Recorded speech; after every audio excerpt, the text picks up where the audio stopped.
درود رفقا. شیراز یه غذایی داره به یه اسم عجیب، ولی وقتی درستش کنید عاشقش میشید. یکی از خاص‌ترین پلو مخلوطای ایرانی. 1 عدد پیاز رو با دنده ریز رنده کنید و 50% از آب پیاز رو بگیرید. 300 گرم گوشت چرخ کرده، 1 قاشق غذاخوری آرد نخودچی و ادویه‌ام شامل نمک، فلفل سیاه، زردچوبه و جوز هندی بهش اضافه میکنم و کاملا ورز میدم. ببینید به هیچ عنوان جوز هندی رو حذف نکنین، چون طعم این گوشت رو فوق العاده خوشمزه میکنه. و بعد باید به صورت قلقلی گوشتا رو آماده کنید و به مدت نیم ساعت بذارید داخل یخچال. همین اول ویدیو هم میگم دم شیرازیای عزیزمون گرم با این غذای فوق العاده خوشمزه‌شون، واقعا عالی بود.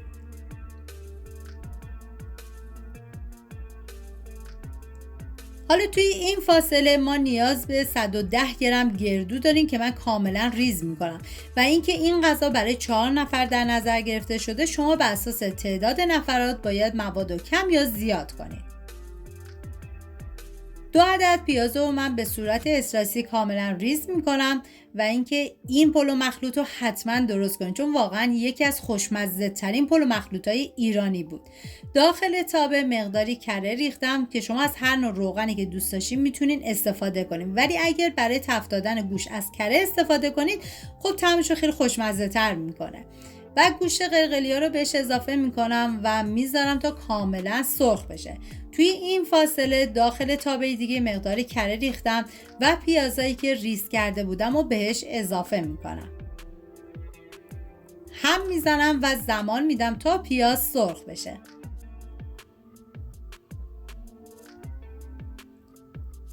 میریم سراغ گوشت که سرخ شده و من از روغن جداشون میکنم.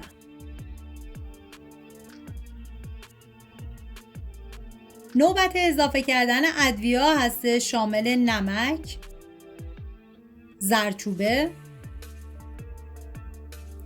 پودر تخم گشنیز و فلفل سیاه. هم میزنم و میذارم ادویه ها تف بخورن و عطر ادویه ها آزاد بشه.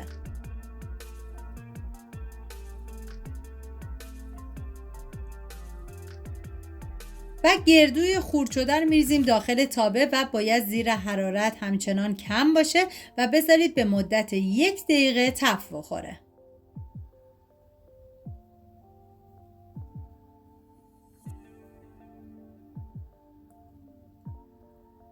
و 120 گرم کشمش پلویی رو من از نیم ساعت قبل خیس کردم و بعد به بقیه مواد اضافه میکنم، هم میزنم و میذارم یه تفت خیلی مختصری بخوره.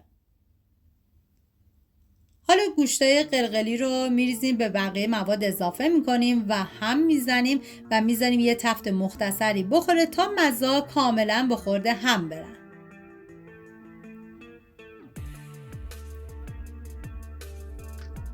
حالا ما نیاز به رب انار داریم که شما میتونید هم از رب انار ملس استفاده کنین یا شیرین، که من از رب انار ملس استفاده کردم و 3 قاشق غذاخوری هم زعفرون میریزم و یه هم میزنم و بعد از اون دیگه باید زیر حرارت رو خاموش کنیم. واقعا یه ترکیب عالی و فوق العاده خوشمزه.